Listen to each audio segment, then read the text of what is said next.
শুধু ফুল বেঞ্চই নয়, যাদের ডেপুটি ইলেকশন কমিশনার রয়েছেন তাদেরকেও আমরা দেখছি ডায়াসের মধ্যে সিট দেওয়া হয়েছে, অর্থাৎ পুরো টিম যারা রয়েছে ইলেকশন কমিশনের শীর্ষে যারা রয়েছেন, মাঝখানে রয়েছেন জ্ঞানেশ কুমারের চেয়ার রয়েছে, তার পাশে যত ইলেকশন কমিশনের হাই লেভেল টিম রয়েছে তারা প্রেস কনফারেন্স করবেন এবং বিভিন্ন প্রশ্নের তারা জবাব দেবেন। এর আগে যখন বিহারের জন্য এসআইআর অ্যানাউন্স করা হয়েছিল তখন একটা প্রেস বিবৃতি দিয়ে অ্যানাউন্স করে দেওয়া হয়েছিল, কিন্তু এই ধরনের প্রেস কনফারেন্স করা হয়নি।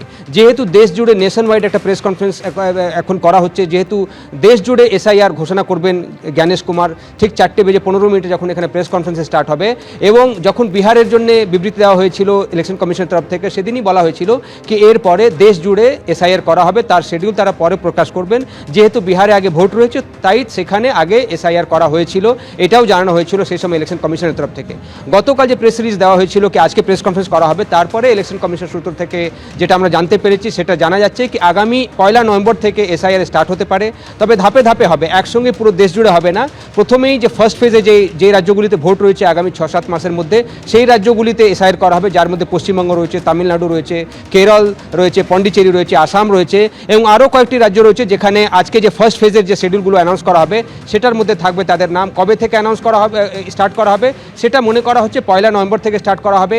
কবে কমপ্লিট করা হবে সেটা আগামী তারপর 3 মাসের মধ্যে অর্থাৎ 100 দিনের মধ্যেই সেটা কমপ্লিটও হয়ে যাবে এবং খুব সম্ভবত জানুয়ারির শেষে বা ফেব্রুয়ারির ফার্স্ট উইকে এসআইআর কমপ্লিট করে দেওয়া হবে এই 5 রাজ্যে, বিশেষ করে যেখানে আগামী 6-7 মাসের মধ্যে ভোট রয়েছে।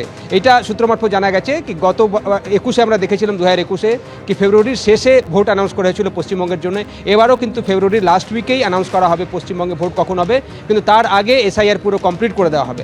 এখন প্রশ্ন উঠছে কি কীভাবে এসআইআর দেশ জুড়ে করা হবে, বিহারে যেভাবে করা হয়েছিল সেভাবেই কি করা হবে, সেটা খুব কিছুটা হয়তো চেঞ্জ করা হবে, কিন্তু যে পদ্ধতি অ্যাডপ্ট করেছিল ইলেকশন কমিশন বিহারের জন্য সেটাকেই দেশ জুড়ে ইমপ্লিমেন্ট করা হবে।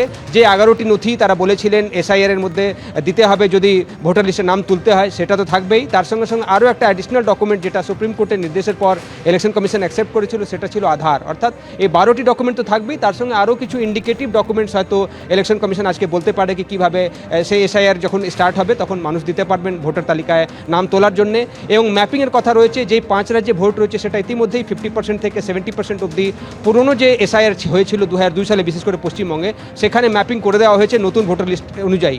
এখন এর মধ্যে অনেকেই শিফট করেছেন, অনেকেরই ডেথ হয়েছে, অনেকেই 2 জায়গায় নাম চলে এসছে, এইসব নামগুলো বাদ দেওয়ার প্রক্রিয়া রয়েছে এবং সেটা 1 নভেম্বর থেকে স্টার্ট হবে যেটা সূত্র মারফত জানা যাচ্ছে। এবং আরও ডিটেলসগুলো কিছুক্ষণের মধ্যেই ইলেকশন কমিশনাররা আসবেন। 4:15 প্রেস কনফারেন্স হবে, যেটা ঠিক আমার পেছনে দেখতে পাচ্ছেন 4:15 প্রেস কনফারেন্স। আমরা সরাসরি সেই ছবি আপনাদের সামনে রাখবো। আমাদের আরেক প্রতিনিধি রুমা পাল এই মুহূর্তে আমাদের সঙ্গে রয়েছেন। এইটা নিঃসন্দেহে কৌতূহলের বিষয় যে সারা রাজ্য জুড়ে এই এসআইআরটা কিভাবে হতে চলেছে।